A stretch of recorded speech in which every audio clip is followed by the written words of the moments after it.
মটর পনির হবে, তাই পনিরগুলো ভেজে নিচ্ছি।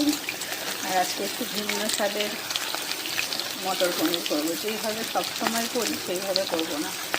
তার জন্য এই যে পনিরটা ভেজে নিচ্ছি। আর এই যে মটরশুঁটি একটু সেদ্ধ করে রেখেছি।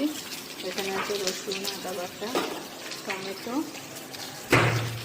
আর এই যে কিছুটা টমেটো আর কাঁচা লঙ্কা ঘুরিয়ে নিয়েছি।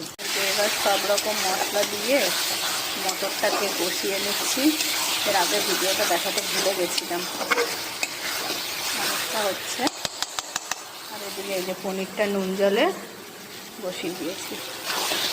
এখানে আছে তোমার রসুন, আদা, পেঁয়াজ কুচি, টমেটো পিউরি, কাঁচা লঙ্কা বাটা, আর একটু কাজু কিশমিশ, চারমগজ, আর আছে তোমার কাশ্মীরি লঙ্কা, নুন, হলুদ। জল ঢেলে দিলাম। এবার এটা ফুটবে। নামানোর আগে যা যা দিচ্ছি দেখাবো। এটা খুব ফুটবে, ফোটা হয়নি। এই যে কমপ্লিট মটর পনির হয়ে গেছে। তো কেমন লাগছে বলবে, আর সবাই একবার ঘরে ট্রাই করে দেখো, ঠিক আছে?